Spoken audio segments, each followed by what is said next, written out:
नमस्कार दोस्तों, जय जोहार। मैं कौशल तिवारी और बिहनिया संजय में आपका स्वागत है। छत्तीसगढ़ में डबल इंजन की सरकार है, यानी केंद्र में भी और राज्य में भी भारतीय जनता पार्टी की सरकार है। और उसके बाद भी यदि मोदी की कई गारंटी पूरी नहीं हो रही है तो फिर इसे क्या कहा जाए। गारंटी पूरी नहीं होने से अब भारतीय जनता पार्टी में भी विरोध के स्वर सुगबुगाने लगे हैं। मंत्रिमंडल का विस्तार नहीं कर पाने, निगम मंडल आयोग में नियुक्ति नहीं कर पाने को लेकर पहले ही कई तरह के आरोपों से घिरे विष्णुदेव साय सरकार क्या अब पार्टी के नेताओं को भी नहीं साथ पा रहे हैं। कांग्रेस ने तो इसे रिमोट पर चलने वाली सरकार कर दी है और जिस तरीके से वरिष्ठों की उपेक्षा हो रही है उसे लेकर भी साय सरकार पर कई तरह के सवाल हैं। कहा जाता है कि विधायक तो छोड़िए, मंत्रियों की भी बात यदि अधिकारी नहीं सुन रहे हैं तो छत्तीसगढ़ में सरकार कौन चला रहा है।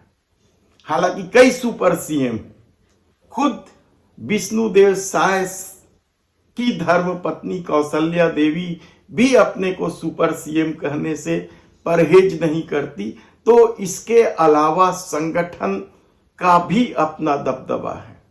संगठन मंत्री पवन साय का जिस तरीके से लाल बत्ती के इच्छुक लोग चक्कर लगा रहे हैं, वह भी क्या सत्ता का केंद्र बिंदु बन गए। लेकिन भारतीय जनता पार्टी के सदस्यता अभियान के दौरान जिस तरीके से रायपुर के सांसद बृजमोहन अग्रवाल ने अपने को अपमानित महसूस, जिस तरीके से गुस्से में आकर उन्होंने मोमबत्ती को बुझाया और वहां से चले गए, यह वीडियो खूब वायरल हो रहा है। और लोग तो इसके लिए बृजमोहन अग्रवाल को ही दोष दे रहे हैं कि हर जगह ठसने की क्या जरूरत है, जहां मान सम्मान ना हो वहां जाने की क्या जरूरत है। और यह बात नंद कुमार साय को लेकर भी जनचर्चा का विषय है। तब ऐसे दुर्ग से दूसरी बार सांसद बने विजय बघेल का गुस्सा क्या वायरल नहीं हो रहा है। उन्होंने कर्मचारियों के एक कार्यक्रम में जिस तरीके से विष्णुदेव साय सरकार पर प्रहार किया, वह पहले आप खुद सुन लीजिए। अभी जब दिल्ली गए थे मुख्यमंत्री जी, तब भी मैं प्रमुखता से इस बात के रखा हूँ कि आप लोग ज्यादा दिन इसको उलझाइए मत, अपनी हंसी मत उड़ाइए।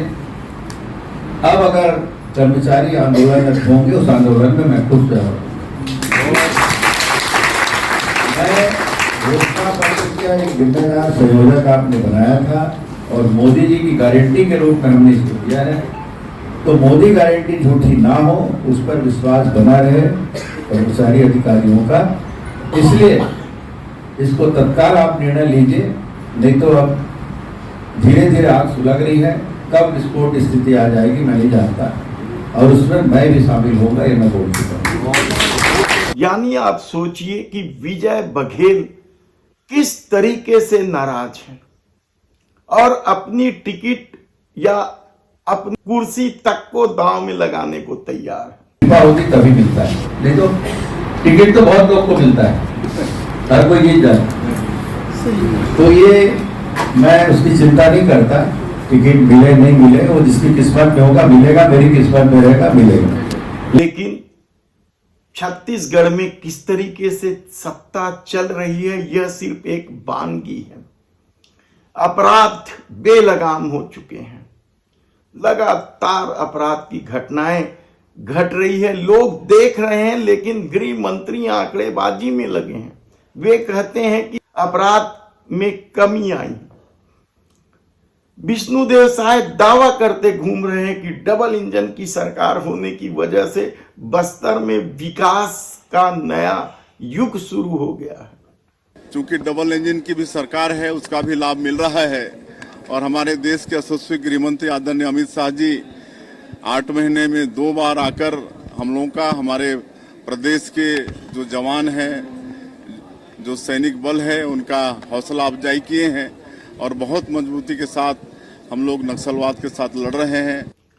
लेकिन हकीकत तो ये है कि पार्टी के भीतर असंतोष जमकर भरा हुआ है और जिस तरीके से विजय बघेल ने कहा कि यह कभी भी विस्फोटक रूप ले लेगा, तो क्या सचमुच विष्णुदेव साय सत्ता संभालने में असफल हो रहे हैं या फिर सचमुच रिमोट की यह सरकार है जो हर काम मोदी शाह के इशारे पर करती है और इसीलिए काम पूरा होने में विलंब हो रहा है। भ्रष्टाचार को लेकर भी कई तरह के सवाल हैं। हालांकि अभी तक किसी भारतीय जनता पार्टी के नेता ने भ्रष्टाचार को लेकर खुलकर नहीं सामने आए हैं, लेकिन कहा जा रहा है कि शराब घोटाला के लिए जो सिस्टम जिम्मेदार था वही सिस्टम तो चल रहे हैं। जल जीवन मिशन में भी वसूलीबाजी जमकर हो रही है, तो संविदा नियुक्ति के नाम पर मनमाने पैसे वसूले जा रहे हैं। डीएम फंड को लेकर जिस तरह के आरोप से भूपेश बघेल की सरकार घिरी थी, कमोबेश वही स्थिति है। कलेक्टरों की अपनी मनमानी चल रही है। यानी कुल मिलाकर देखा जाए तो विष्णुदेव साय सरकार 8 महीने में, भले ही मुख्यमंत्री कहते हो कि मात्र 8 महीने, जब से हम लोग सरकार में आए हैं, अभी सरकार को मात्र 8 महीने हुए हैं, लेकिन किसी भी सत्ता के लिए उसकी परफॉर्मेंस को देखना 8 माह का समय कम नहीं होता है। तब ऐसी परिस्थिति में विजय बघेल ने जो सवाल उठाए हैं या सीधा सीधा अपनी ही सरकार पर हमला किया है, उन्होंने तो पत्र भी लिख दिया है विष्णुदेव साय को। तब देखना है कि आने वाले दिनों में छत्तीसगढ़ की राजनीति क्या जम्मू कश्मीर और हरियाणा में जिस तरीके से बगावत हो रहे हैं उसी तरीके से सामने आएगा। हालांकि इसकी कोई संभावना इसलिए भी नहीं दिखाई देती क्योंकि सरकार का कार्यकाल पूरे 4 साल बचा है। लेकिन चुनाव के आते ही क्या जिस तरीके से हरियाणा में गुस्सा फूटा है, कश्मीर में गुस्सा फूटा है, उसी तरीके से अब जहां जहां डबल इंजन की सरकार है वहां वहां गुस्सा फूटेगा। धन्यवाद।